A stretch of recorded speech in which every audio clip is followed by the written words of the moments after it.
నేను ఇక్కడ లేను. ఆ తర్వాత 2 వారాలు దేవుని యొక్క సేవకుడు లోయడ్ మన మధ్యలో ఉన్నాడు. అందుకని నేను వాక్యం చెప్పలేకపోయాను. కానీ మళ్ళీ ఈ విధంగా మీతో వాక్యాన్ని పంచుకునే అవకాశాన్ని ప్రభు నాకు ఇచ్చాడు. అందును బట్టి నేను దేవునికి వందనాలు చెల్లిస్తున్నాను. సో దేవుని యొక్క వాక్యాన్ని మనము 1 యోహాను రాసిన పత్రికలో నుంచి ధ్యానం చేస్తూ ఉన్నాము. 4 అధ్యాయాలు అయిపోయినాయి. ఎంతమంది గుర్తుకుందో తెలియదు. 5వ అధ్యాయంలోనికి మనం వస్తున్నాము. అయితే 5వ అధ్యాయంలో నేను కొంచెం ఇంట్రడక్షన్ ఇచ్చి కొన్ని పాయింట్స్ మాత్రమే నేను గుర్తు చేస్తాను. ఆ తర్వాత నేను ఇచ్చిన పేపర్లో నుంచి కొన్ని విషయాలు మనం కలిసి చదువుకుందాము. ఓకే, అందరూ కూడా నాతో పాటు ఫాలో కావాలి, సహకరించాలి. చిన్న ప్రార్థన చేసుకొని వాక్యాన్ని మనం చదువుకుందాము. మొదటగా దేవుని యొక్క వాక్యాన్ని మనం చదువుకుందాము. యోహాను రాసిన మొదటి పత్రిక 5వ అధ్యాయము 1 నుంచి కొన్ని వచనాలు. నేను ముందుగానే చెప్పినట్టుగా ఈ 5వ అధ్యాయంలో ఉన్న ఈ వచనాలన్నీ కూడా మనం చదవబోయే వచనాలన్నీ కూడా మనం స్టడీ చేయము. కానీ ఇది ఒక ఇంట్రడక్షన్ లాగా తీసుకొని, ఒక ఉపోద్ఘాతం లాగా ప్రారంభంగా తీసుకొని మనము ముందుకు పోదాము. బైబిల్లో నుంచి యోహాను రాసిన మొదటి పత్రిక 5వ అధ్యాయం 1 వచనం నుంచి, యేసే క్రీస్తై ఉన్నాడని నమ్ము ప్రతి వాడును దేవుని మూలముగా పుట్టి ఉన్నాడు. పుట్టించిన వాణ్ణి ప్రేమించు ప్రతి వాడును ఆయన మూలముగా పుట్టిన వాణ్ణి ప్రేమించును. మనము దేవుణ్ణి ప్రేమించుచు ఆయన ఆజ్ఞలు నెరవేర్చు వారమైతిమా, దేవుని పిల్లలను ప్రేమించుచున్నామని దాని వలననే ఎరుగుదుము. మనం ఆయన ఆజ్ఞలు గైకొనుటయే దేవుణ్ణి ప్రేమించుట. ఆయన ఆజ్ఞలు భారమైనవి కావు. దేవుని మూలముగా పుట్టిన వారందరూ లోకమును జయించుదురు. లోకమును జయించిన విజయము మన విశ్వాసమే. యేసు దేవుని కుమారుడని నమ్మువాడు తప్ప లోకమును జయించువాడు మరి ఎవడు?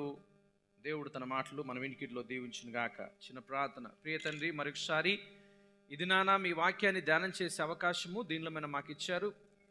ఈ వాక్యంలో ఉన్న విషయాలు మేము ధ్యానం చేస్తున్నప్పుడు మా హృదయాలను, మా మనసును వెలిగించండి ప్రభా. మీ వాక్యాన్ని అర్థం చేసుకునే శక్తి, సామర్థ్యము, జ్ఞానము ఇక్కడున్న మా అందరికీ మీరు ఇవ్వండి. మేమందరం కూడా బలహీనమే. మీరు వెలిగించి మీరు అర్థం చేయిస్తేనే తప్ప మేము అర్థం చేసుకోవడానికి మా యొక్క శక్తి చాలదు ప్రభా. మీ కృప మాకు తోడుగా ఉంచమని ఈ వాక్యం అంతట్లో మమ్మల్ని మీరు నేర్చుకోవడానికి సహాయం చేయమని యేసు నామములో ప్రార్థిస్తున్నాము తండ్రి, ఆమేన్. యోహాను రాసిన మొదటి పత్రికల నుంచి కొన్ని దినములుగా మనం ధ్యానం చేస్తూ ఉన్నాము. మీరు ఎవరైనా లెక్క పెట్టిరో లేదో కానీ ఇది నేను నా లెక్క ప్రకారము 20వ ప్రసంగం. ఇది 20వ వాక్య భాగాన్ని నేను మీతో పంచుకోవడానికి ఇష్టపడుతుంటున్నాను. ఈ 5వ అధ్యాయమును జస్ట్ చదివాను, కానీ మొదటి భాగంలో ఉన్న విషయాన్ని నేను మీతో ఈ దినాన చెప్పడానికి ఇష్టపడతాను. అదేంటంటే దేవుని మూలముగా పుట్టి ఉన్నాడు, లేకపోతే దేవుని మూలంగా పుట్టినవాడు అనే సంగతి మనం ఆలోచిస్తే ఒకసారి ఒక రివ్యూ లాగా ఈరోజు నేను మీతో ముందు పెడతాను.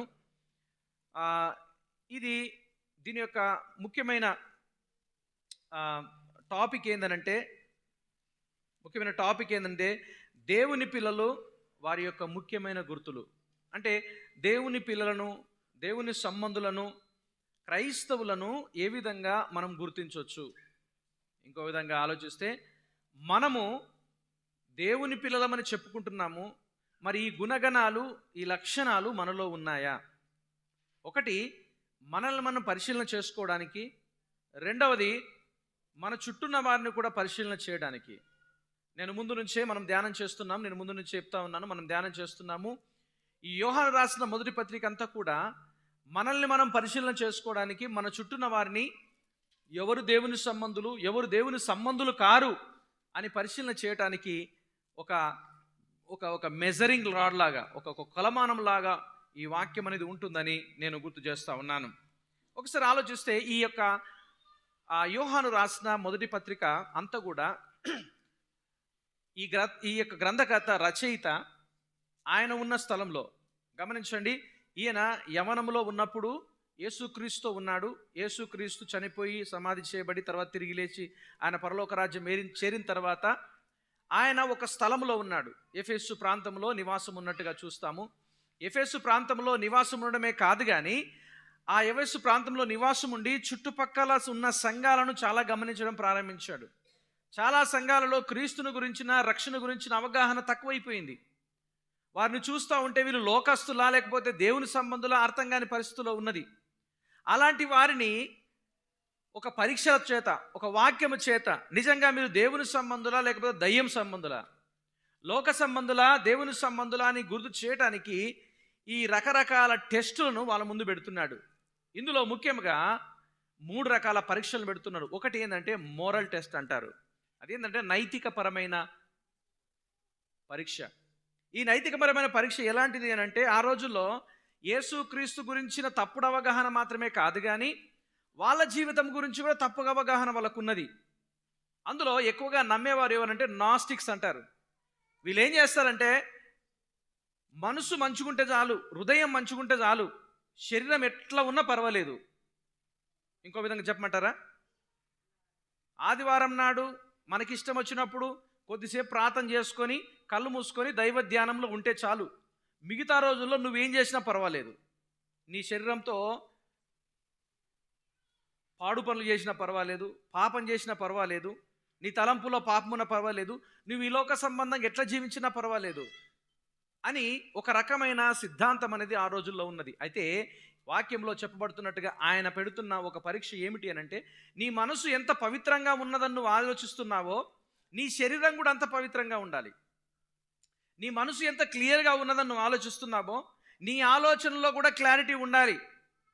అనగా నీ ఆలోచనలు, నీ బాహ్య ప్రభావం లేకపోతే నీ యొక్క శరీరం అంతా కూడా దేవునికి చెందినట్టుగా ఉండాలి. బైబిల్ చెప్తుంది కదా, మీ శరీరము దేవుని వల్ల మీకు అనుగ్రహింపబడి మీలో ఉన్న పరిశుద్ధాత్మకు నిలయమై ఉన్నారు. అంటే ఏంది, మీ యొక్క శరీరం అనేది దేవుని యొక్క ఆలయము, దేవుని యొక్క పరిశుద్ధాత్మకు నిలయము. ఈ యొక్క నైతికపరమైన పరీక్ష, మోరల్ టెస్ట్లో ఏందనంటే, నీ శరీరం ఎంత, నీ యొక్క ఆత్మ ఎంత పవిత్రంగా దేవుని కొరకు ఉన్నదని నువ్వు ఆలోచిస్తున్నావో నీ శరీరం కూడా అంతే పవిత్రంగా ఉండాలి. పవిత్రంగా ఉండడానికి దేవుడు నిన్ను రక్షించుకున్నాడు. దుర్నీతి సాధనాలుగా వాడడానికి కాదు, పనికిరాని పనులు చేయడానికి కాదు. నీ ఆత్మ ఎంత పవిత్రమో నీ శరీరం కూడా అంతే పవిత్రంగా ఉండాలి అని మొట్టమొదటిగా నైతికమైన పరీక్ష పెడుతున్నాడు. రెండవది ఏంటంటే రిలేషనల్ టెస్ట్ అంటారు, సంబంధాలకు సంబంధించిన పరీక్ష. ఈ సంబంధాలకు సంబంధించిన పరీక్ష ఏమిటి అని అంటే, ఒకటి, నువ్వు ప్రభువు నమ్ముకున్నాను అంటున్నావు, రక్షింపండి ఆలోచిస్తున్నావు, అనుకుంటున్నావు, నువ్వు దేవుని బిడ్డవు అని నువ్వు ఆలోచిస్తున్నావు, ప్రైజ్ ద లార్డ్, మంచిదే. కానీ నీ సంబంధం ఇతరులతో ఏ విధంగా ఉంది, సంఘములో ఉన్నవారితో ఏ విధంగా ఉంది, సంఘములో ఉన్నవారితో ప్రేమ అనురాగాలతో ఉంటున్నావా, ఇతరులను ప్రేమిస్తున్నావా, ఇతరులను గౌరవిస్తున్నావా, ఇతరులను చిన్న చూపు చూస్తున్నావా, ఇతరులను ఎత్తిపోటు మాటలు మాట్లాడుతున్నావా, లేకపోతే ఇతరులను గౌరవించే విధంగా నీ జీవితం ఉన్నదా? నీ సంబంధాన్ని బట్టి చెప్పొచ్చు నువ్వు దేవుని బిడ్డవా సైతాను బిడ్డవా. నీ సంబంధాన్ని బట్టి చెప్పొచ్చు నువ్వు దేవునికి సంబంధించిన వ్యక్తివా లేకపోతే లోకానికి సంబంధించిన వ్యక్తివా. నంబర్ 3 డాక్టర్నల్ టెస్ట్ అంటారు, సిద్ధాంతపరమైన పరీక్ష. ఒకటి నైతికపరమైన, రెండవది సంబంధాలకు సంబంధించిన, మూడవది డాక్టర్నల్ టెస్ట్ అంటారు. ఇంకో విధంగా చెప్పాలంటే దీన్ని సిద్ధాంతాలకు, బోధకు సంబంధించిన పరీక్ష. బోధ అంటే యేసుక్రీస్తు గురించి నువ్వేం నమ్ముతున్నావు, తండ్రి దేవుని గురించి ఏం నమ్ముతున్నావు, అదేవిధంగా పరిశుద్ధాత్మని గురించి ఏం నమ్ముతున్నావు, పరిశుద్ధత గురించి ఏం నమ్ముతున్నావు, ప్రాయశ్చిత్తం గురించి ఏం నమ్ముతున్నావు. ఇంకో విధంగా చెప్పాలంటే మీరు గమనించండి, యేసు క్రీస్తును రక్షకునిగా అంగీకరిస్తున్నావా, రక్షకునిగా స్వీకరిస్తున్నావా, నీ రక్షకుడు నీ ప్రభువు అన్నట్టుగా నీ జీవితంలో కనిపించడానికి నువ్వు ప్రయత్నం చేస్తున్నావా. నోటితో జస్ట్ ఒప్పుకొని విడిచిపెట్టి లోకంలోకి వెళ్ళి ప్రభువా రక్షకుడా పరిశుద్ధుడా నువ్వు ఏ విధంగా అన్నావో ఈ పరిశుద్ధత లోకంలోకి వెళ్ళిన తర్వాత, బయటకు వెళ్ళిన తర్వాత కనిపించకపోతే నువ్వు నమ్మిన సిద్ధాంతం అనేది నీ జీవితంలో కనిపించటం లేదు. నువ్వు ఏ మాటనైతే ఈ సంఘంలో ఉండి మందితో ఉన్నప్పుడు, పరిశుద్ధులతో ఉన్నప్పుడు, సంఘంతో ఉన్నప్పుడు ఒప్పుకుంటున్నావో బయటకు పోయిన తర్వాత అది కనిపించలేదనుకో, నువ్వు ఆ సిద్ధాంతాలకు కట్టుబడి లేనట్టు. ఇంకొక చక్కటి విషయం ఏం తెలుసా, ఆ రోజుల్లో యేసుక్రీస్తు గురించి తప్పుడు ఆలోచనలు కలిగిన వారు ఉన్నారు. కొంతమంది డోసటిజం అంటారు. వాళ్ళు నమ్మే సిద్ధాంతం ఏంటంటే యేసుక్రీస్తు నిజంగా మానవుడు కాదు, నిజంగా దేవుడు కాదు, ఏదో మానవుడిగా జన్మించినాడు, మంచోడుగా జీవించిండు, ఆయన బాప్తిసం తీసుకునే సమయంలో పరిశుద్ధాత్ముడు వచ్చిండు, ఆ తర్వాత ఆయన సిలువలో వేలాడుతున్నప్పుడు పరిశుద్ధాత్మ వెళ్ళిపోయిండు. అంటే ఏంది, మానవుడిగా జీవించి మానవుడిగా చనిపోయాడు, పునరుత్థానం చెందలే, పునరుత్థానం లేదు. గమనించండి, పునరుత్థానం అనేది లేదు అని ఒక్కవేళ నువ్వు నమ్మితే కొన్ని రోజులు అయితే ఇక క్రైస్తవులు అనేటోళ్ళు అందరూ బయటపడతారు. ఇప్పుడు వచ్చే నెల నుంచి నీకే అర్థం కాదు, నువ్వే పరిచయం అవుతావు వీళ్ళు కూడా క్రైస్తవులే అని. గమనించండి, ఇంతకుముందు రోజుల్లో కేవలం దసరాకు దీపావళికే అంగం ఉండేది, ఇప్పుడు క్రిస్మస్కు కూడా అంగం ఉంటుంది, షాపులన్నీ కిక్కిరిసిపోతాయి. క్రిస్మస్ పండుగ సెలబ్రేట్ చేసుకోవడం మంచిదే, ప్రైజ్ ది లార్డ్. క్రిస్మస్ ఎంత ప్రాముఖ్యమైందో ఆయన మరణం కూడా అంత ప్రాముఖ్యమైంది. ఆయన మరణం ఎంత ప్రాముఖ్యమైందో ఆయన పునరుత్థానం కూడా అంతే ప్రాముఖ్యమైంది. ఆ రోజుల్లో కొంతమంది దీని గురించి ఆలోచిస్తున్నారు కానీ పునరుత్థానం గురించి చులకనగా చూస్తున్నారు. అందుకని చెప్తుండేది అంటే, ఒకవేళ పునరుత్థానమే లేదనుకో క్రైస్తవ్యానికి ఆధారమేంది? మన విశ్వాసానికి ఆధారమేంది? మన విశ్వాసానికి క్రైస్తవ్యానికి ఏమీ ఆధారం లేదు. అందుకని బైబిల్లో చెప్తే, బైబిల్లో చెప్పబడినట్టుగా మాట ఏమిటంటే, ఒకవేళ యేసుక్రీస్తు పునరుత్థానుడుగా లేవలేదు అని అంటే మీ విశ్వాసం వ్యర్థమే, మీరు రక్షింపలేదు, మీరింకా పాపములోనే ఉన్నవారై ఉన్నారు అని ఈ యొక్క గ్రంథకర్త చెప్తూ ఉంటున్నాడు. దయచేసి ఆలోచించండి, ఈ రోజుల్లో క్రీస్తుని గురించిన అవగాహన డిఫరెంట్గా ఉంది. ఆయన రక్షకుడు, ఆయన ప్రభువు, ఆయన అన్నిటికంటే ముందున్నవాడు. ఆయన ఈ లోకంలోనికి మానవుడిగా వచ్చాడు, మనందరి నిమిత్తము ప్రాయశ్చిత్త బలిగా అర్పింపబడ్డాడు, సమాధి చేయబడ్డాడు, 3వ దినమున సమాధిలో నుంచి పునరుత్థానుడుగా లేచాడు. ఆ పునరుత్థానుడుగా లేచిన యేసు క్రీస్తునందు విశ్వాసం ఉంచితే నువ్వు రక్షింపబడతావు. నీ జీవితంలో నిత్య జీవమునకు నీకు స్థలము సమయము నీకు దొరుకుతుంది అని దేవుని వాక్యం చెప్తుంది. కానీ ఆ రోజుల్లో అలాంటి అవగాహన లేదు. ఈ రోజుల్లో కూడా అలాంటి అవగాహన చాలా తక్కువైపోయింది. ఏమనంటే క్రైస్తవ్యంలో ఏమనంటే యేసుక్రీస్తు గురించి ఏం ఆలోచిస్తారు? ఆయన రోగాలు తీసేటోడు, బాధలను తీసేస్తాడు, ధనవంతులను చేస్తాడు, అందరికంటే నంబర్ 1గా చేస్తాడు. గుర్తుంచుకోండి, కొంతమంది లోకంలో క్రైస్తవ్యాన్ని ఈ విధంగానే చిత్రీకరిస్తున్నారు, క్రీస్తుని కూడా ఈ విధంగానే చిత్రీకరిస్తున్నారు. కేవలము మాకున్న భౌతికమైన ఈ కనిపించే లోకములో ఉన్న ఈ వరాలని అవసరాలను తీర్చడానికే యేసుక్రీస్తు ఉన్నాడు అని నమ్ముతున్నారు. కానీ ఆయన నా పాపములకు క్షమాపణ అనుగ్రహించేవాడు, నేను నోటితో ఒప్పుకొని ఆయన ఎదుట నా పాపములు ఒప్పుకున్నప్పుడు ఆయన నాకు పాపాలు క్షమించి నన్ను ఆయన బిడ్డగా, ఆయన సంబంధిగా, ఆయన కుమారునిగా, ఆయన కుమార్తెగా చేస్తాడు అనే నమ్మకము, అలాంటి విశ్వాసము, అలాంటి యొక్క బోధ అనేది ఈ రోజుల్లో తక్కువైపోయింది. మీరు ఎప్పుడన్నా చూడండి, టీవీలో కావచ్చు, ఫోన్లో కావచ్చు, వాక్యం చెప్తున్నప్పుడు పాపం గురించి ఎవరన్నా మాట్లాడుతున్నారా? ఎంతమంది మాట్లాడుతున్నారు? ఎంతసేపు దీవెనలు దీవెనలు దీవెనలు. గుర్తుంచుకోనండి, ఈ దీవెనలు ఈ లోకములో ఉన్న ఈ యొక్క దాన్ని ఏమంటారు, ఈ రంగుల జీవితం, ఈ రంగుల వలయం అనేది గతించిపోతుంది. నువ్వు నేను కూడా గతించిపోతాం. కానీ ఒకానొక రాజ్యం అనేది ఉన్నది. ఆ రాజ్యములో నిత్యము నివాసం చేయడానికి ప్రభు మనల్ని కాపాడుతాడని దేవుని యొక్క వాక్యం ద్వారా చూస్తుంటున్నాము. దయచేసి ఈ సమయంలో నేను చెప్పాల్సింది ఏమిటి అని అంటే, ఈ యోహాను గ్రంథకర్త ఈ 3 విషయాలను రాస్తున్నాడు. ఒకటి ఏంటది? నైతికమైన పరీక్ష. రెండవది సంబంధాలకు సంబంధించిన పరీక్ష. మూడవది సిద్ధాంతాలకు, వాక్యానికి సంబంధించిన పరీక్ష. యేసుక్రీస్తు గురించి ఏ విధంగా మనము గుర్తిస్తున్నాము, ఆలోచిస్తున్నాము, పరిశుద్ధాత్మ గురించి ఏ విధంగా ఆలోచిస్తున్నాం, పాపం గురించి, పునర్జన్మ గురించి, దేవుని పిల్లలము అనే ఒక సందేశాన్ని గురించి ఏ విధంగా ఆలోచిస్తున్నాము, వీటిని పదే పదే గుర్తు చేస్తున్నాడు. ఈ సమయంలో దయచేసి నేను ఈ మళ్ళొకసారి 2వ అధ్యాయం నుంచి 4వ అధ్యాయం వరకు ఏమేమి చెప్పబడ్డాయి అనేది నేను చిన్నగా రివ్యూ ఇవ్వడానికి ప్రయత్నం చేస్తాను. 2వ అధ్యాయంలో గుర్తుంచుకోండి, ఈ 3 సిద్ధాంతాలు కాదు కానీ ఇందులో ఇంకో 3 విషయాలు చెప్పినాడు. ప్రతి ఒక్కరూ, ఒక క్రైస్తవుడైన వాడు, క్రైస్తవురాలైన వ్యక్తి ఏమి కలిగి ఉండాలి అని అంటే 3 విషయాలు. ఒకటి విధేయత, రెండవది ప్రేమ, మూడవది విశ్వాసము. ఈ 3ంటిని ఏది ఫస్ట్ వేసుకున్నా పర్వాలేదు. ప్రేమ, విశ్వాసము, విధేయత. గుర్తుంచుకోండి, ప్రేమ, విశ్వాసము, విధేయత. సో బహుశా కొంతమంది అనుకుంటారు ఏంటంటే, నాకు విధేయతతోటే పని, అనగా దేవుని దగ్గర నేను ప్రార్థన చేసుకుంటా, నేను విధేయతగా కనిపిస్తా, నా సహోదరులు నేను ప్రేమించా, వాళ్ళతో నాకు పని లేదు. మూడవది విశ్వాసం ఉంటే ఉంటుంది, లేకపోతే లేదు. అది కూడా సరి అయింది కాదు. లేదు, నాకు ఒకటి విశ్వాసం మాత్రమే ఉంది, దేవుడు అంటే నాకు పిచ్చి ప్రేమ, వాక్యం అంటే చాలా ప్రేమ, విశ్వాసం అంటే నాకు చాలా మంచిది, విశ్వాసం అంటే నేను చాలా ఎక్కువగా విశ్వాసం గురించి ఆలోచిస్తాను, విశ్వాసిగా ఉండడానికి ప్రయత్నం చేస్తాను, కానీ నాకు విధేయత గురించి పట్టించుకోను. ఎందుకంటే దేవుని ఆజ్ఞలు నేను పట్టించుకోవడానికి నాకు అంత ఇష్టం లేదు. రెండవది ఏంది, ఇతరులను ప్రేమించడానికి, ఇతర సహోదరులను గౌరవించడానికి నాకు అంత ఇష్టం లేదు అని అంటే అది కూడా సరి అయినది కాదు. కొంతమంది ప్రేమ గురించి మాట్లాడతారు. ప్రేమ గురించి ఆలోచించి నేను ఇతరులకు సహాయం చేస్తా, పేదలకు అన్నం పెడతా, రోగులకు దగ్గరికి వెళ్ళి పరామర్శిస్తా, బాధల్లో ఉన్న వారిని మంచి మాటలు చెప్పి వాళ్ళని ధైర్యం చెప్తా, నా ప్రేమను ఆ విధంగా నేను వ్యక్తపరుస్తా. దేవుని వాక్యానికి విధేయత చూపాల్సిన అవసరం లేదు, విశ్వాసం ఉంచాల్సిన అవసరం లేదు అని ఒకవేళ అనుకుంటే అది కూడా శూన్యమే. గుర్తుంచుకోండి, విధేయత, విశ్వాసము, ప్రేమ, విధేయత, ఈ మూడు కూడా ఈ యోహాను రాసిన మొదటి పత్రికలో కంప్లీట్ సందేశం. అది ఈ మూడింటిని దృష్టిలో పెట్టుకొని ప్రతి అధ్యాయంలో కూడా చెప్తాడు. రెండవ అధ్యాయంలో మనం ఆలోచిస్తే ఈ మూడు విషయాలు కనిపిస్తాయి. విధేయత, అది 2వ అధ్యాయం 3 నుంచి 16 వచనాలు. ప్రేమ అనగా సహోదర ప్రేమ, అది 2వ అధ్యాయము 7 నుంచి 11 వచనాలు.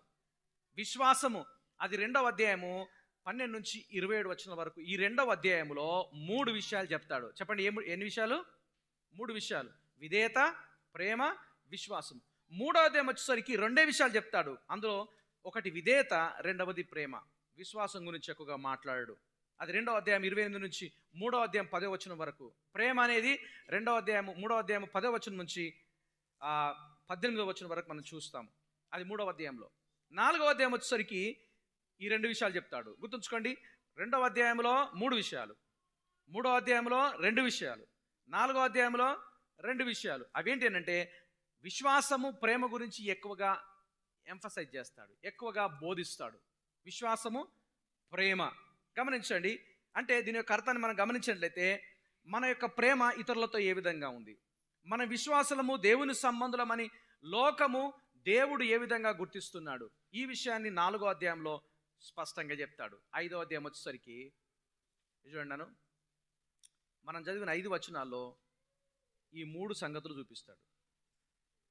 ముందుగా 2వ అధ్యాయంలో 3 సంగతులు, 3వ అధ్యాయంలో 2 సంగతులు, 4వ అధ్యాయంలో ప్రేమ, విశ్వాసము 2 సంగతులు. కానీ 5వ అధ్యాయం ఈ 5 వచనాల్లో ఈ 3 సంగతులను చూపిస్తాడు. దేవుని ఆజ్ఞలకు విధేయత ఏ విధంగా చూపిస్తున్నావు, రెండవదిగా దేవుని నువ్వు ఏ విధంగా ప్రేమిస్తున్నావు, మూడవదిగా నీ విశ్వాసం ఎట్లుంది.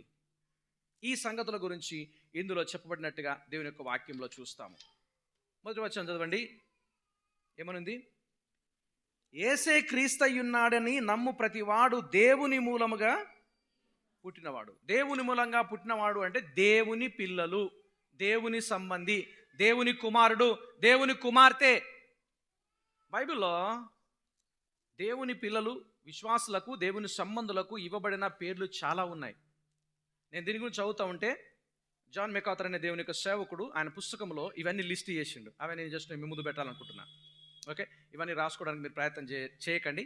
ఒకవేళ రాసుకోవాలనుకుంటే మీరు రాసుకోండి. దేవుని పిల్లలు, యాక్చువల్ చెప్పాలంటే ఫస్ట్ వీళ్ళను క్రైస్తవులని పిలిచారు. ఎవరు? దేవుని పిల్లలను లోకములో ఉన్న వాళ్ళు క్రైస్తవులను పిలిచారు. క్రైస్తవులు అనడానికి గల కారణం ఏంటంటే వీళ్ళు కూడా చిన్న చిన్న క్రీస్తులు అని దాని యొక్క ఉద్దేశం. వాళ్ళ ఉద్దేశం స్మాల్ సైజులో ఉన్న క్రిస్టియన్స్ లేకపోతే క్రైస్తవులు అని చెప్పబడ్డారు. కానీ దేవుని పిల్లలుగా, దేవుని సంబంధులుగా ఆలోచించండి. ఉన్నవారికి ఎన్ని బిరుదులు ఇవ్వబడ్డాయి తెలుసా? ఎన్ని పేర్లు ఇవ్వబడ్డాయి తెలుసా? దేవుని పిల్లలు అంటే వెలుగు పిల్లలు, వెలుగు సంబంధులు, చిల్డ్రన్ ఆఫ్ లైట్ అంటారు. తర్వాత విశ్వాసులు, స్నేహితులు, సహోదరులు కూడా, గొర్రెలు, నేను గొర్రెలకు మంచి కాపరి, పరిశుద్ధులు అంటే ఎవరు? బహుశా అనుకోవచ్చు బాగా పరిశుద్ధులుగా ఉన్నోలే పరిశుద్ధులని. కానీ జనరల్ విషయాల్లో యేసుక్రీస్తునందు విశ్వాసం ఉంచిన వారందరూ కూడా దేవుని దృష్టిలో నీతిమంతులుగా తీర్చబడిన పరిశుద్ధులు. మనము పత్రికల్లో చూస్తే పౌలు రాస్తున్న ప్రతిసారి కూడా ఏ సంఘానికైతే రాస్తున్నాడో ఆ సంఘములో ఉన్న పరిశుద్ధులకు అని రాస్తున్నాడు. ఒకవేళ పౌలు కానీ ఈ రోజుల్లో ఉంటే, లేకపోతే మనము కానీ ఆ రోజుల్లో ఉంటే, వెంకటపురం అనేది ఆ రోజుల్లో ఉంటే, ఆయన కానీ ఒకవేళ మన సంఘానికి లెటర్ రాస్తే ఏమని రాస్తాడు తెలుసా? చెప్పండి. వెంకటాపురంలో ఉన్న పరిశుద్ధులకు శుభమని చెప్పి రాయునది అని. అనగా దేవుని యందు విశ్వాసం ఉంచిన వారికి పరిశుద్ధులు అనే పేరు వచ్చింది. తర్వాత సైనికులు, సేవకులు, సాక్షులు, గృహ నిర్వాహకులు, తోటి పౌరులు, ఫెలో సిటిజన్స్ అంటారు. దేవుని చేత ఎన్నుకొనబడిన వారు, ఎలక్టెడ్ పీపుల్. ఇంకొకటి ఏర్పరచబడిన వారు, చోజన్ పీపుల్. ఆ తర్వాత రాయబారులు, అంబాసిడర్స్ అంటారు. అనగా అంబాసిడర్స్ అంటే ఎవరు చెప్పండి? ఒక దేశానికి ఇంకో దేశానికి మధ్యవర్తులుగా ఉన్నవాళ్ళు, ఒక దేశాన్ని రిప్రజెంట్ చేసేవాళ్ళు రాయబారులు. మీ అందరి తరపున ఒకరు పంపిరు అంటారు.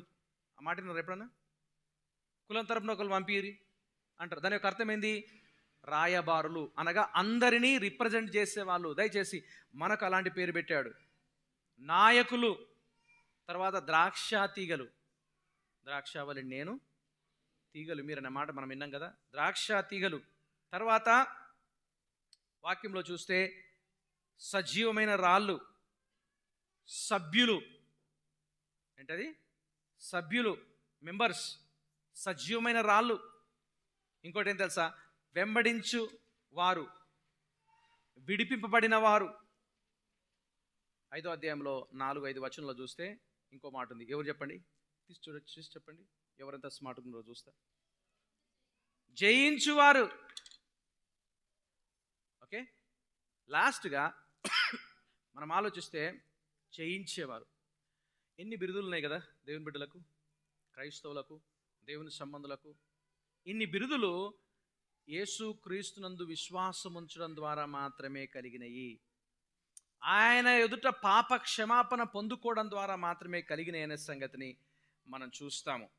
అయితే నేను మీతో ఈ దినాన్ని చెప్పాలనుకున్న విషయం ఏంటంటే, మొదటి వచనము, యేసే క్రీస్తై ఉన్నానని నమ్ము ప్రతి వాడు దేవుని మూలముగా పుట్టినవాడు. దేవుని మూలముగా పుట్టినవాడు, దేవుని కుమారుడు, దేవుని కుమార్తె, దేవుని సంబంధి, దేవుని పిల్లలు, బోర్న్ ఆఫ్ గాడ్ అంటారు. దేవుని మూలంగా పుట్టినవారు. ఈ యొక్క వాక్యాన్ని మనం ఆలోచిస్తే, దయచేసి ఆలోచించండి.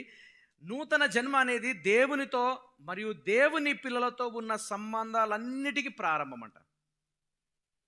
మన క్రైస్తవ జీవితంలో మనము దేవుని సంబంధికులము, లేకపోతే మన చుట్టూన్న వారితో ఒక మంచి సంబంధం కలిగి ఉన్నాము అనంటే అది దేంతో ప్రారంభమవుతుంది అనంటే దేవుని పిల్లలుగా మార్చబడుటతో ప్రారంభమవుతుంది. చెప్పండి, దేవుని పిల్లలుగా. ఫర్ ఎగ్జాంపుల్, నేను పాస్టర్ని కావచ్చు. పాస్టర్ని కాక మునుపు నేను కూడా దేవుని కుమారుణ్ణే, మీలవలే. మనమందరం కూడా దేవుని పిల్లలమే. ఆ తర్వాత పాస్టర్ అయినా, ఆ తర్వాత పెద్దలయ్యారు, ఆ తర్వాత డీకన్స్ అయ్యారు, ఆ తర్వాత ఆత్మీయ సహోదరులు వాక్యాన్ని బోధించేవారైనారు. మనందరి యొక్క ప్రైమరీ ఐడెంటిటీ, ఒక ప్రాథమిక గుర్తింపు ఏమిటి అనంటే మనము దేవుని పిల్లలము. దేవుని పిల్లలము అనే గుర్తింపుతో మనందరి సంబంధాలు కొనసాగుతాయి, మనందరి సంబంధాలు ముడిపడి ఉన్నాయి. దయచేసి గమనించండి. చాలాసార్లు అనుకుంటాము సంఘానికి వెళ్ళడం ద్వారానో, బాప్తిసం తీసుకోవడం ద్వారానో, ఇంకొంతమంది కొంచెం సందాలు ఇవ్వడం ద్వారానో, లేకపోతే ఇక రకరకాలమైన కార్యక్రమాల్లో పాల్గొనడం ద్వారా మనము దేవుని పిల్లలుగా మార్చబడతామని అనుకుంటారు. అది కాదు. గుర్తుంచుకోండి, చనిపోయిన శవానికి మంచి బట్టలు వేస్తే జీవం రాదు, వస్తుందా? మన పరిస్థితి అంతే, మన స్థితి కూడా అంతే. చనిపోయిన శవానికి మంచి బట్టలు వేస్తే జీవం రాదు. మొట్టమొదటిగా జీవం రావాలి. జీవము రావాలి అని అంటే యేసు క్రీస్తునందు విశ్వాసం ఉంచాలి. అందుకనే ఎఫెసు రాసిన పత్రిక 2వ అధ్యాయం 1వ వచనంలో ఉంది, మన అపరాధముల చేత, మన పాపముల చేత చచ్చిన వారమై ఉండగా క్రీస్తు మనల్ని బ్రతికించాడు. అనగా ఆయన మనల్ని జీవంలోని తీసుకొచ్చాడు, చలనములోని తీసుకొచ్చాడు, స్పర్శ కలిగే విధంగా చేశాడు. అది దేవుడిచ్చిన, మనకిచ్చిన స్థానమని దేవుని యొక్క వాక్యంలో చూస్తాం. అందుకనే ప్రభు కూడా పదే పదే ఈ విషయాన్ని గుర్తు చేస్తాడు. నికోదేముతో మాట్లాడుతున్నప్పుడు యోహాను సువార్త 3వ అధ్యాయం 3వ వచనంలో, నువ్వు కొత్తగా జన్మిస్తేనే తప్ప దేవుని రాజ్యంలో నీకు స్థానము లేదు. అదే 3వ అధ్యాయం 7వ వచనంలో చూసినట్లయితే, మీరందరూ కూడా, అక్కడ అందరిని ఉద్దేశించి మాట్లాడుతున్నాడు, మీరు కూడా కొత్తగా జన్మించిన వారై ఉండాలి. కొత్తగా జన్మించిన వారై ఉండాలి. నూతన జన్మ. ప్రియా దేవుని బిడ్డలారా, మీరు ఆలోచించండి. నూతన జన్మ అనేది అలవాటుతో చేసే క్రైస్తవ్యం కాదు. పాపముతో తెగదెంపులు చేసే పని, లోకముతో తెగదెంపులు చేసుకునే పని. మనము ఎప్పుడైతే యేసుక్రీస్తునందు విశ్వాసం ఉంచుతామో అప్పుడు ఈ ప్రక్రియ జరుగుతుంది. దేవుని పిల్లలుగా మనము మార్చబడతాము. అయితే ఇప్పుడు ఈ పేజ్ తీసుకోండి. ఈ పేజీ నుంచి కొంచెం మనం స్టడీ చేద్దాం. యోహాను రాసిన మొదటి పత్రికలో నుంచి ఈ దేవుని పిల్లలు అనే పదము, లేకపోతే దేవుని సంబంధులు, దేవుని కుమారులు కుమార్తెలు అనే యొక్క అర్థమిచ్చే విషయము చాలా చక్కగా చెప్పబడింది. మొదటి నుంచి చివరి వరకు దేవుని పిల్లలు ఎవరు, వారి గుణగణాలు ఏ విధంగా ఉంటాయి. ప్రైమరీగా ఈరోజు ఈ పేజీలో నుంచి చదువుదాము. దయచేసి ప్రతి ఒక్కరు కూడా నాతో సహకరించవలసిందిగా నేను మనవి చేస్తున్నాను. బహుశా అనొచ్చు, ఈ రక్షణ మారు మనసు, రక్షణ మారు మనసు, రక్షణ మారు మనసు ఎన్నిసార్లు చెప్తామనంటే గుర్తుంచుకోనండి, ఎన్నిసార్లు విన్నా కానీ ఇది కొత్తగానే ఉంటుంది. ఒకసారి ఎవరో నాకు తెలియదు, బహుశా టిఎల్ మూడి అనుకుంటా. ఓకే, డిఎల్ మూడి అనే ఒక సేవకుడు, ఒకవేళ ఆయన కాకపోవచ్చు, ఆ సేవకుడు ఒకసారి దేవుని యొక్క వాక్యం చెప్పిండంట. చెప్తూ నువ్వు తిరిగి జన్మించాలని బాగా చెప్తా ఉన్నట. ఒక వారం అదే చెప్పిండంట, రెండో వారము వాక్యంలో కూడా అదే చెప్పిండంట. నా లెక్క ప్రతి వారం కూడా చెప్తాము. ప్రతి వాక్యంలో కూడా తిరిగి జన్మించే లేకపోతే రక్షణ గురించి సువార్త రావాలి.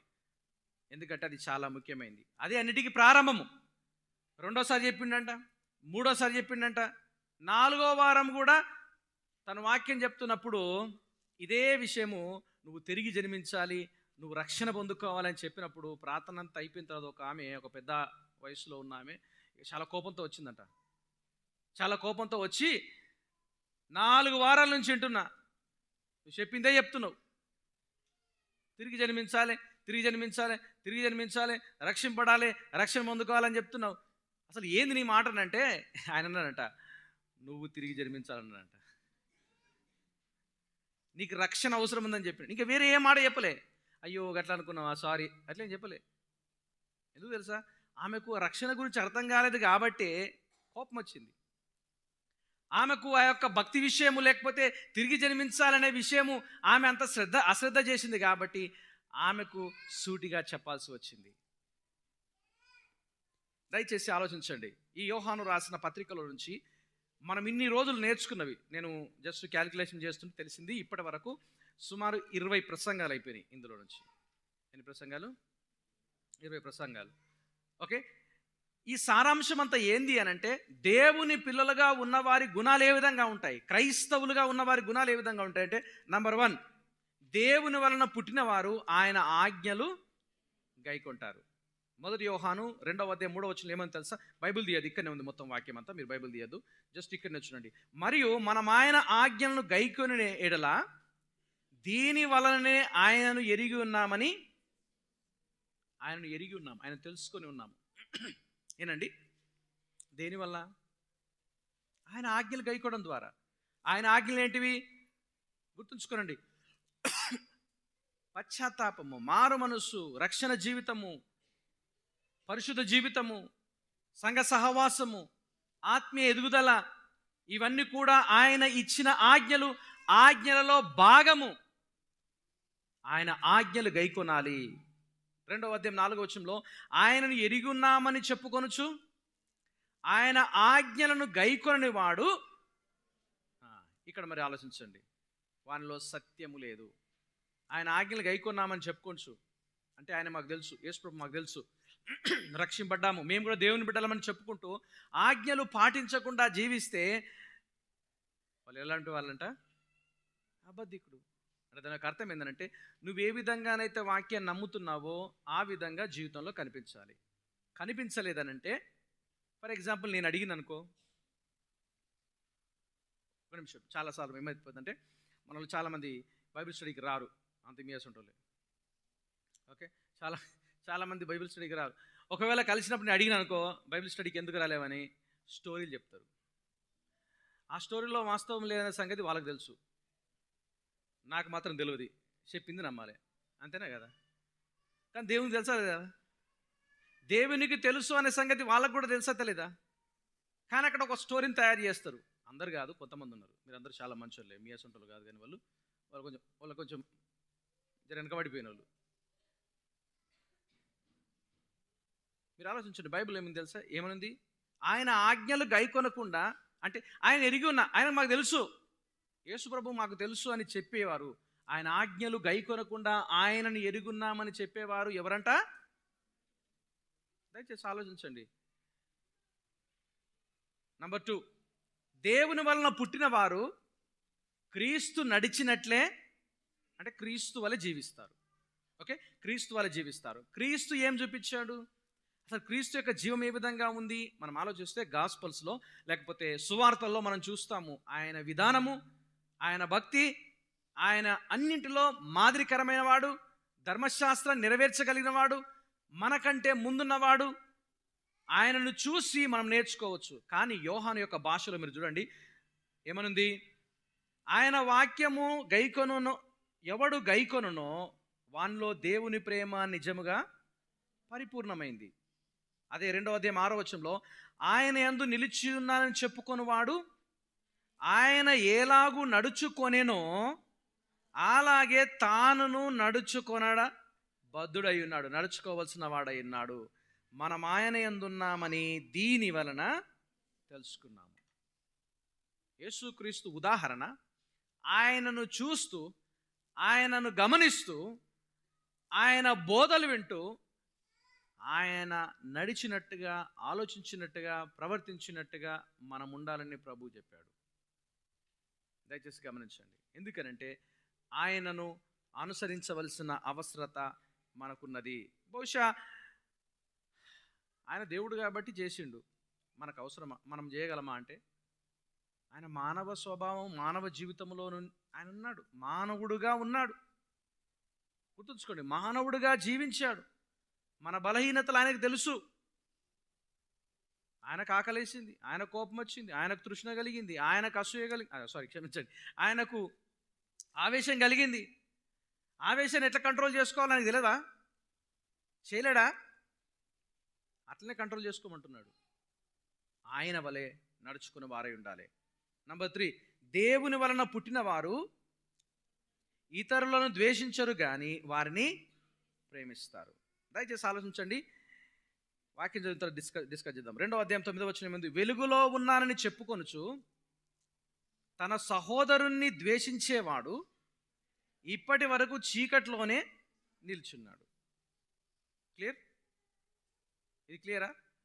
నేను వెలుగులో ఉన్నానని చెప్పి వేరే వాళ్ళని ద్వేషించే వాళ్ళు ఉంటారు చూడు. నేను క్రైస్తవుని, నేను రక్షింపబడిన వాడిని, నా అంత పరిశుద్ధుడు లేడనే భ్రమలో ఉండి వేరే వాళ్ళను ద్వేషిస్తే, నిజాన్ని చెప్పాలంటే వెలుగులో లేడు, చీకట్లో ఉన్నట్టు, భ్రమలో ఉన్నట్టు. 3వ అధ్యాయం 14వ వచనం, మనము సహోదరులను ప్రేమించుచున్నాము గనక మరణములో నుండి జీవములోనికి దాటి ఉన్నామని ఎరుగుదుము. ప్రేమ లేనివాడు మరణమందు, సింపుల్, ద్వేషించేవాడు మరణమందు నిల్చున్నాడు, ద్వేషించేవాడు చీకటి అందు నిల్చున్నాడు, ప్రేమించేవాడు జీవములో ఉన్నాడు. ప్రియ దేవుని బిడ్డలారా, మీరు ఆలోచించండి. దేవుని వాక్యం చెప్తున్న మాట ఇంకో చక్కటి మాట 4వ అధ్యాయం 8వ వచనంలో, ప్రియులారా మనము ఒకరినొకడు ప్రేమింతము, ఏలైనగా ప్రేమ దేవుని మూలంగా కలుగుచున్నది. ప్రేమించు ప్రతివాడు దేవుని మూలముగా పుట్టినవాడై దేవుణ్ణి తెలుసుకున్నవాడు. చాలా సింపుల్.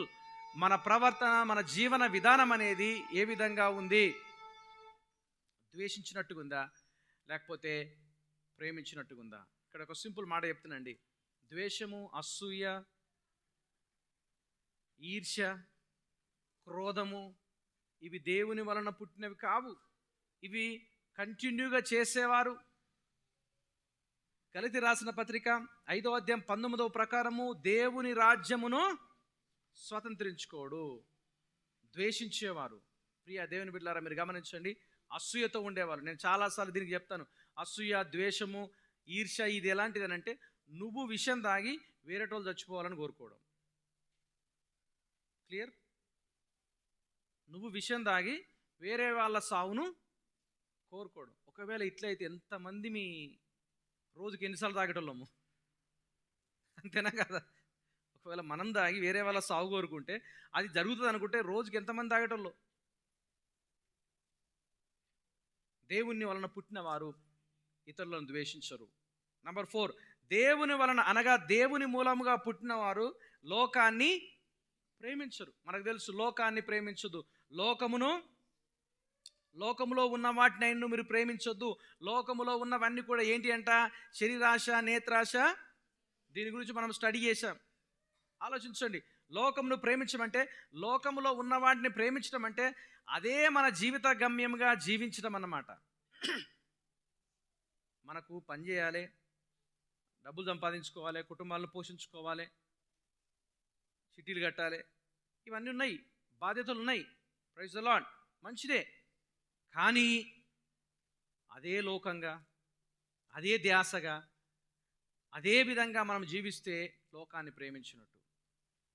ప్రియ దేవుని బిడ్డలారా, ఆలోచించండి. లోకంలో మనం జీవిస్తున్నప్పుడు జీవించాలి, మంచిగా జీవించాలి, కానీ అదే లక్ష్యంగా జీవించొద్దు. లోకం మీద మమకారాన్ని పెంచుకోవద్దు. గమనించండి, ఒక మంచి ఇల్లు కట్టాలనుకుంటాం, ఆ ఇల్లు కట్టినంత మంచిగా ఉండదు. 4 సంవత్సరాల తర్వాత అది పాతగా అవుతుంది. ఒక మంచి అనుకున్నది కొనాలనుకుంటాము, కొనడం మంచిదే, అది అట్నే ఉండదు, అది పాతగా అవుతుంది. దాన్ని చూసినప్పుడు మనం నేర్చుకోవాలి. లోకము దాని ఆశలు ఏమైతాయంట? పోతాయి. గుర్తుంచుకోండి, అవి ఎప్పుడు నిలిచేవి కావు. కాబట్టి వాటిని ఎక్కువగా మీరు ప్రేమించొద్దు, వాటి మీద ఎక్కువగా మమకారాన్ని పెంచుకోవద్దని ఆ మాట యొక్క అర్థము. నంబర్ 5, దేవుని వలన జన్మించిన వారు కుమారుని అనగా యేసుక్రీస్తును రక్షకునిగా ఒప్పుకుంటారు మరియు అతన్ని కలిగి ఉంటారు. అనగా ప్రభువును ఒప్పుకొని, యేసుక్రీస్తును నమ్ముకొని ఆయన ఉన్నట్టుగా జీవిస్తారు. కుమారుని ఒప్పుకొనని ప్రతి వాడు తండ్రిని అంగీకరించువాడు కాడు. కుమారుణ్ణి ఒప్పుకొను వాడు తండ్రిని అంగీకరించువాడు.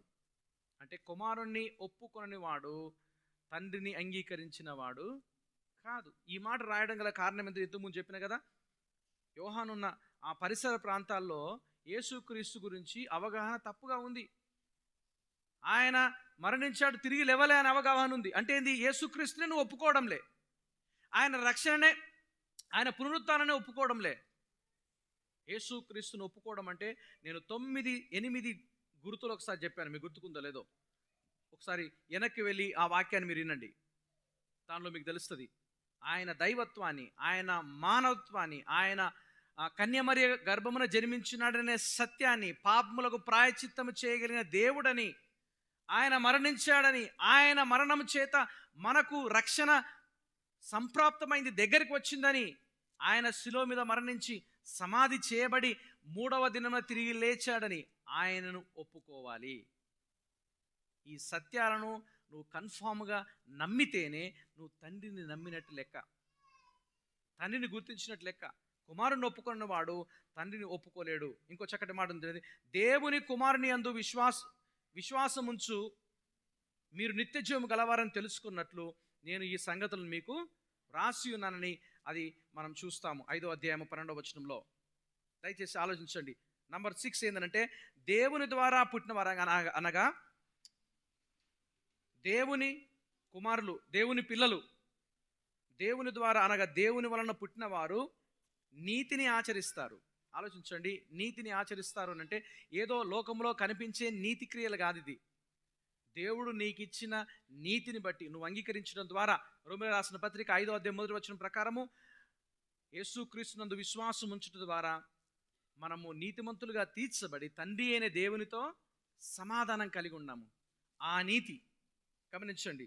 వాక్యంలో చెప్పబడుతున్న మాట ఏంటంటే, ఆయన నీతిమంతుడని మీరు ఎరిగి ఉన్న యెడల నీతిని జరిగించు ప్రతి వాడు ఆయన మూలముగా పుట్టి ఉన్నాడు. దయచేసి ఆలోచించండి. నీతి కార్యాలు చేయడం ద్వారా ఆయన పిల్లలుగా మార్చబడలేదు, కానీ నీతిమంతులుగా తీర్చబడడం ద్వారా నీతి కార్యాలు చేయటానికి దేవుడు సామర్థ్యం ఇచ్చాడు. ఓకే, దేవుని కొరకు నమ్మకంగా బ్రతకడానికి సామర్థ్యం ఇచ్చాడు. ఇక్కడ ఒక సంగతి గమనించండి, విశ్వాసం ఉంది, క్రియ లేకపోతే ఏంది? క్రియ లేని విశ్వాసము మృతమని బైబిల్లో ఉంది. నువ్వేం నమ్ముతున్నావో అది మన జీవితంలో కనిపించాలి. మన విశ్వాసము, మన ప్రవర్తన మ్యాచ్ కాకపోతే ఇది సరైన విశ్వాసం కాదు, సరైన కార్యాలు కాదు. ఈ రెండు మ్యాచ్ కావాలా, ఏ స్వార్థం లేకుండా మ్యాచ్ కావాలా. దయచేసి ఆలోచించండి. చాలామంది అనుకుంటారు ఏంటంటే, ఇక్కడ ఒక సంగతి చెప్తా. చాలామంది ఏమనుకుంటారు అంటే, కొంతమంది యేసుక్రీస్తునందు విశ్వాసం వస్తే పరలోక రాజ్యంలో మనకు స్థానం కన్ఫర్మ్ అయిపోతుంది. ఓకే, కన్ఫర్మ్ అయిపోతుంది కాబట్టి లోకంలో ఉన్నప్పుడు ఎట్లా జీవించినా పర్వాలేదు అనుకుంటారు. దేవుడు మనల్ని రక్షించుకొని లోకంలో ఉంచింది దేనికోసం అంటే, ఆయన బిడ్డలుగా, ఆయన పిల్లలుగా, నీతిమంతులుగా లోకానికి తెలిసేటట్లు. ఒక భక్తుడు ఒక మాట అన్నాడు ఈ విధంగా, ఏమనంటే, ఒకవేళ నిన్ను పరలోక రాజ్యం కోసమే రక్షించుకున్నాడు అనుకుంటే, నా మాట వినండి, రెడీ అందరూ? పరలోకము కోసమే, పరలోకంలో రాజ్యంలో నేను చేర్చుకోవడానికే రక్షించినాడులే అని అనుకుంటే, నువ్వు నమ్ముకొని బాప్తిసం తీసుకున్న తెల్లారే నిన్ను చంపేసి అడిగి తీసుకుపోయేటోడు. చేసిండు అట్లా? ఒకవేళ బాప్తిసం ఇచ్చినప్పుడు ఇట్లా చెప్పిన అనుకో, నేను ఎంతమంది బాప్తిసం తీసుకుని రెడీ ఉంటారు? దానికోసం కాదు దేవుడు మనల్ని రక్షించుకుంది, కోర్స్ దానికోసమే. కానీ ఆయన బిడ్డలుగా లోకములో బ్రతికే విధానాన్ని చూసి ఆయనకు మహిమ రావాలని, హల్లెలూయా, ఆయనకు మహిమ కలగాలని ఈ లోకములో దేవుడు నీతి పనులు చేయటానికి మనము ఇక్కడ ఉంచాడు. మనకందరికి తెలిసిన ఒక మాట, మత్తయి సువార్త 5:16 మనుషులు మీ సత్క్రియలను చూసి పరలోకమందున దేవుని మహిమపరచులాగున వారి దగ్గర మీ యొక్క వెలుగును ప్రకాశించాలి. దాని నిమిత్తం. నంబర్ 7, దేవుని వలన పుట్టినవారు అనగా దేవుని పిల్లలు ఏం చేయారంట? దీని గురించి ఒక వారం అంతా మీకు లెక్చర్ చెప్పాను. పాపము చేయరు అనంటే ఇది అలవాటుతో చేసే పాపం, క్రమేణ పద్ధతిలో చేసే పాపం, చేసిన పాపానే మళ్ళీ మళ్ళీ చేసే పాపం. ఇది ఇక్కడ చెప్పే మాటలు అంటే, దేవుని బిడ్డలుగా మార్చబడిన వారు, రక్షింపబడిన వారు పొరపాట్లు చేయరా? చేస్తారు. తప్పులు చేయరా? చేస్తారు. కానీ చేసిన తప్పే మళ్ళీ చేయరు. నా మాట వినబడుతుందా మీకు? అబద్ధం ఆడుతున్నావా? అబద్ధాలతో జీవితాన్ని లాక్కొస్తున్నావా? అది రక్షింపబడ్డట్టు కాదు. మోసం చేస్తున్నావా? జీవితంలో మోసం చేయలేకపోతే ఇక బతకను అనే స్థాయికి నువ్వు వచ్చినావా? అది క్రైస్తవ్యం కాదు. అది దేవుని బిడ్డలకు ఉండవలసిన లక్షణం కాదు. ఇంకా వేరే ఇతర పాపాల్లో నువ్వు బాగా నిమగ్నం అయిపోయినవా? ఏదో సంఘానికి వచ్చినప్పుడే పరిశుద్ధంగా కనిపించి బయటకు పోయిన తర్వాత మళ్ళీ అదే పాపంలో పడిపోతున్నావా? అది క్రైస్తవుల గుణం కాదు. నువ్వు క్రైస్తవుడవు, క్రైస్తవురాలువే కాదు. సింపుల్. దేవుని మూలంగా పుట్టినవారు పాపము చెయ్యరు అంటే దాని అర్థము, ఒకవేళ తప్పు చేస్తే పశ్చాత్తాపడి ఇక మళ్ళీ ఆ తప్పు చేయకుండా జీవించేవారు అన్నమాట. అర్థమవుతుందా? మామూలుగా ఒక సేవకుడు మాట్లాడాడు. నోవాహు ఓడ నిర్మించినప్పుడు ఓడ ఊగింది కదా అప్పుడప్పుడు. నోవాహు ఓడలనే పడ్డాడు కానీ ఓడ బయట పడ్డా? నువ్వు క్రమేణంగా అదే పాపంలో కొనసాగుతున్నావు అని అంటే ఓడ బయటపడ్డట్టు. నువ్వు అనుకుంటున్నావు లోపలనే ఉన్నాని. వాక్యం చెప్తుంది, ఆయన యందు నిలిచిన వాడెవడు పాపం చెయ్యడు, పాపము చెయ్యి వాడెవడు ఆయనను చూడలేదు, ఎరగను లేదు. 3:9 దేవుని మూలముగా పుట్టిన ప్రతివానిలో ఆయన బీజము, ఆయన విత్తనము, ఆయన సీడ్ నిలుస్తుంది కనుక వాడు పాపము చెయ్యడు. వాడు దేవుని మూలముగా పుట్టినవాడు గనక, ఈ మాట అందరు కలిసి చెప్పండి, పాపము చెయ్యజాలడు. ఈ కెన్ నాట్ డూ అంటే దాని అర్థం ఏంది? చేయటానికి ఇష్టం ఉండదు. సఫర్ కావడానికైనా ఇష్టపడతాడు, కష్టాలు అనుభవించడానికైనా ఇష్టపడతాడు. ఎవరైనా నిందించినా, హింసించినా, దూషించినా దానిని స్వీకరిస్తాడు, ఆనందంగా అనుభవిస్తాడు. కానీ చిన్న అబద్ధం చెప్పి, చిన్న మోసం చెప్పి, చిన్న తప్పు చేసి దీంట్లో నుంచి తప్పించుకోవాలని ఎప్పుడు కూడా అనుకోడు. పాపము చెయ్యడు, చెయ్యజాలడు. దయచేసి ఇదందరికీ మనందరికీ పాఠం. ఇక్కడ మనందరినీ కూడా దేవుడు ఈ పాఠంతో నేర్పిస్తున్నాడు. నిజంగా హ్యాబిచువల్ సిన్ అంటారు. క్రమేణంగా అదే రకమైన పాపాల్లో కొనసాగుతూ ఉంటే అది క్రైస్తవ జీవితానికి గుర్తు కాదు. 10వ వచనంలో దీనిని బట్టి చెప్పండి ఏందంట? దీనిని బట్టి దేవుని పిల్లలు ఎవరో, అపవాది పిల్లలు ఎవరో తేటపడును. చాలా చక్కగా ఉంది కదా. పెద్ద టెస్ట్లు అవసరం లేదు. ఈ వారంలో జీవితాన్ని మీరు పరిశీలన చేసుకోండి. అర్థమవుతుందా?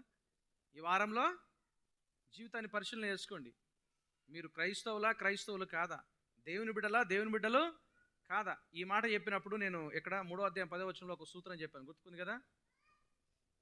ఆ రోజుల్లో ఈ తెలంగాణ ఎజిటేషన్ వచ్చినప్పుడు ఆంధ్రలో ఎవరు, తెలంగాణలో ఎవరు అనే ఆలోచన వచ్చింది. దాన్ని కట్ చేసి, ఆంధ్రలో ఎవరు, తెలంగాణలో ఎవరు అని అంటే కేసీఆర్ ఒక మాట చెప్పింది, ఏం తెలుసా? ఆనికాయ పట్టుకొని ట్యాంక్ బండి నిలబడరు, సొరకాయ అన్నోళ్ళు ఆంధ్రోళ్ళు, ఆనెంకాయ అన్నోళ్ళు పుంటికూరను పట్టుకొని నిలబడరు, పుంటికూర అన్నోళ్ళు తెలంగాణలో, గోంగూర అన్నోళ్ళు. ఈ వారమంతంలో మీ లైఫ్ను చెక్ చేసుకోండి, ఎవరి లైఫ్ను వాళ్ళు చెక్ చేసుకోండి. నిజంగా మీరు తెలంగాణలో, ఆంధ్రోళ్ళ, గుళ్ళు ఉన్నోళ్ళ, గుళ్ళు లేనోళ్ళ, క్రైస్తవులు కానోళ్ళ మీకే తెలుస్తుంది. ఎందుకంటే వాక్యం చెప్తుంది, మనము దేవుని సంబంధులము, దుష్టుని జయించిన వారమని. నంబర్ 8, దేవుని వలన పుట్టినవారు దేవుని ఆత్మను కలిగి ఉంటారు. దీని యొక్క అర్థాన్ని మీరు ఆలోచించండి. ఆత్మ మనల్ని ముద్రించాడు. ప్రభువును ఎప్పుడైతే నమ్ముకున్నామో ఆత్మ మనలోనికి వచ్చి నివాసం చేస్తాడు. ఆత్మ నివాసం చేస్తున్నప్పుడు మనల్ని హెచ్చరిస్తాడు, సరిచేస్తాడు. బైబిల్ ఏముందంటే పరిశుద్ధాత్మ మీ మీదికి వస్తాడు, మిమ్మల్ని సర్వసత్యంలో నడిపించడానికి మీలో ఉంటాడు, ముద్రించాడు. అంటే ఏంది? మనం ఏదైనా తప్పు చేస్తున్నప్పుడు మనసులో ఏదైనా భయం కలిగితే, ఒప్పిస్తే అక్కడనే స్టాప్ చేయాలి, ఒప్పుకోవాలి. ఎందుకంటే పరిశుద్ధాత్ముడు మనలో ఉన్నాడు కాబట్టి అది ఎంతో ఆదరణ కలిగించే మాట. దయచేసి గమనించండి, ఆత్మ లేకపోతే మనిషి ఇష్టం వచ్చిన ప్రవర్తిస్తాడు. ఏమని చేయవచ్చు, ఎవరికైనా హాని చేయొచ్చు, ఎవరైనా మోసం చేయొచ్చు, తన జీవితాన్నే అంధకారంగా మార్చుకోవచ్చు. దేవుని వాక్యం చెప్తుంది, ఆయన మనకు అనుగ్రహించిన ఆత్మ మూలంగా తెలుసుకున్నాము. దేని ద్వారా మనకు తెలుస్తుంది మనం దేవుని పిల్లమని? Praise the lord. ఆత్మ మూలంగా తెలుస్తుంది. దీని వలన మనము ఆయన యందు నిలిచి ఉన్నామని, ఆయన మన యందు ఉన్నాడని తెలుసుకున్నాము. ఏలే అనగా ఆయన మనకు తన ఆత్మలో పాలు ఇచ్చాడు. ఎంత గొప్ప ఆదరణ, ఎంత గొప్ప సత్యము! మనల్ని దేవుని కొరకు సిద్ధపరచడానికి తన ఆత్మను మనలో ఉంచాడు. మనల్ని సరిచేయటానికి, సర్వసత్యమును నడిపించటానికి పరిశుద్ధాత్మను మనలో ఉన్నాడు కాబట్టి ఆ ఆత్మ మనల్ని ఒప్పింపజేస్తాడు, సరిచేస్తాడు, గద్దిస్తాడు, మనల్ని మనం సరి చేసుకుని బ్రతకటానికి. నంబర్ 9, దేవుని వలన పుట్టినవారు అపోస్తుల బోధకు విధేయత చూపుతారు. అపోస్తులు అంటే బోధించేవారు, పాస్టర్స్ ఇక్కడ నుంచి బోధించేవారు. ఎందుకంటే మీరు ఆలోచించండి, 4వ అధ్యాయం 6వ వచనంలో మనము దేవుని సంబంధులము, దేవుని ఎరిగిన వారము. దేవుని ఎరిగినవాడు మన మాట వినును, దేవుని సంబంధి కానివాడు మన మాట. ఈ వాక్యం చెప్పినప్పుడు మీకు చాలా గుర్తుకుందనుకుంటా. గుర్తుకుందా? దేవుని సంబంధి మన మాట వింటాడు. దేవుని సంబంధిగానే ఏం చేస్తాడు?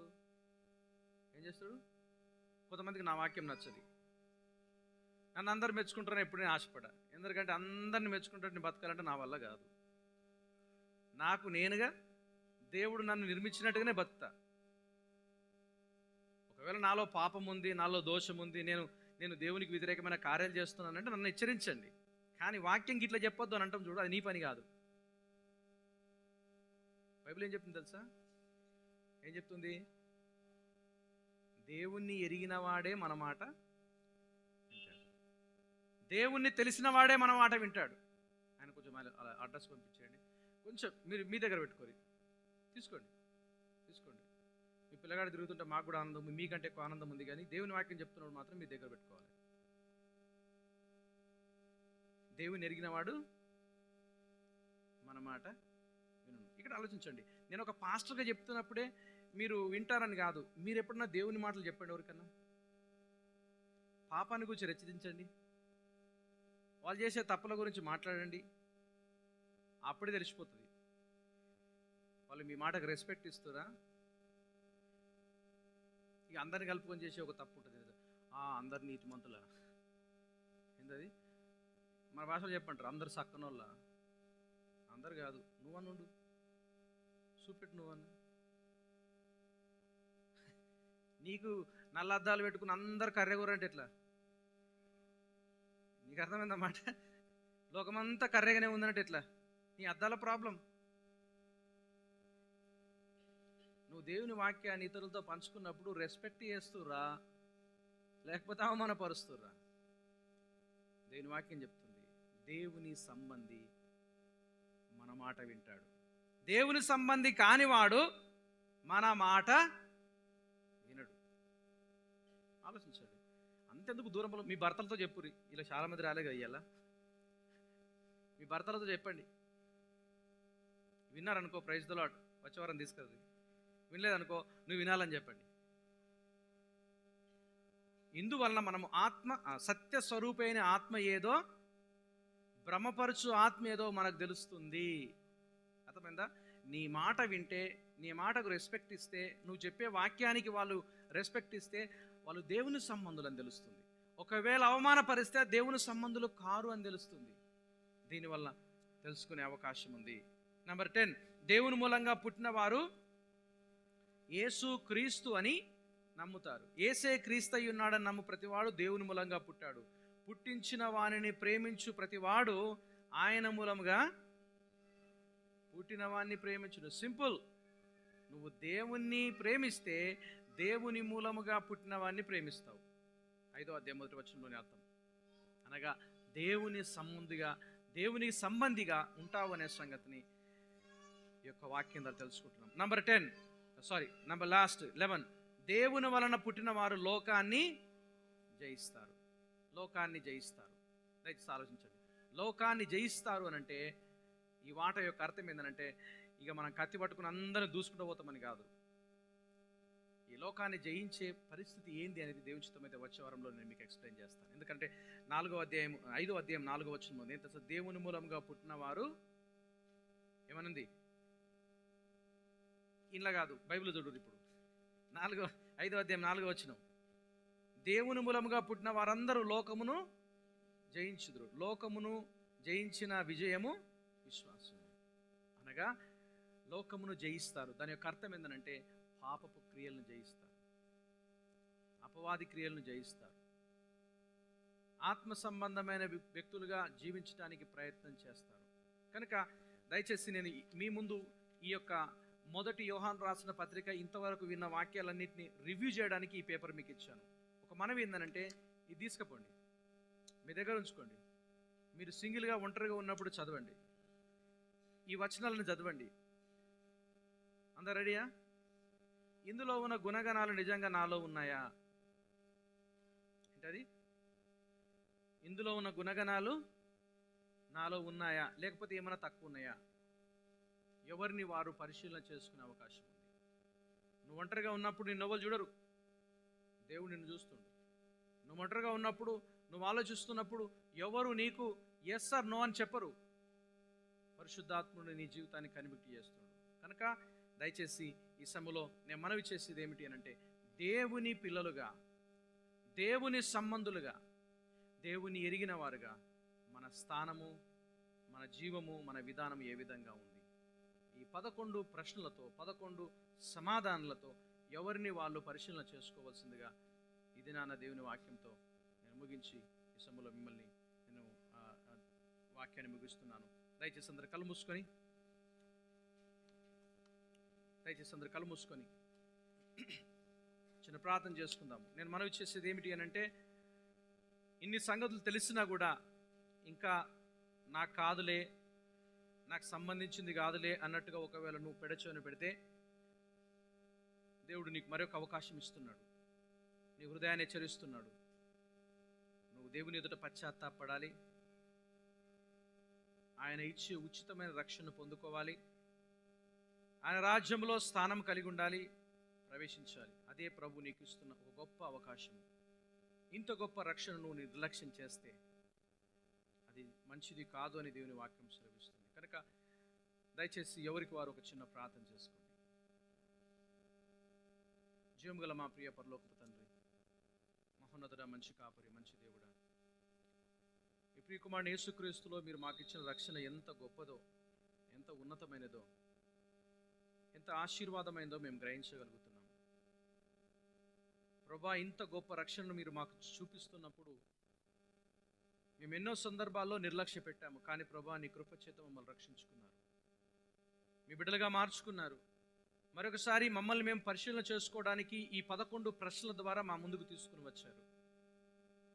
ప్రభా ఇంకా ఇక్కడ ఉన్నవారిలో ఎవరైనా ఇలాంటి అవగాహన లేకపోతే వారి హృదయాలతో మీరు మాట్లాడండి, వారిని హెచ్చరించండి, మీ కొరకు మీ సంబంధులుగా బ్రతికే అవకాశాన్ని మీరు ప్రసాదించండి. ప్రభా మిమ్మల్ని అంగీకరించి మీ బిడ్డలుగా మేము మార్చబడి మీరిచ్చే ఆ నిత్యరాజ్యంలో పాలు పంపులు పొంది మీతో యుగ యుగములు ఆనందము సంతోషములతో జీవించుటకు మీరు మాకు ఇస్తున్న అవకాశం బట్టి వందనాలు చెల్లించుకుంటాం. మరొకసారి ప్రభా ఇంకెవరైనా ఇలాంటి ప్రశ్నలతో సతమతమవుతుంటే వారి హృదయంలో క్లారిటీ ఇవ్వండి, స్పష్టత ఇవ్వండి. ఇకనైనా మీ వైపు చూసి బ్రతకాలని ఆశ తలంపులు వారికి ప్రసాదించండి. యేసు నామములో ప్రార్థిస్తున్నాము.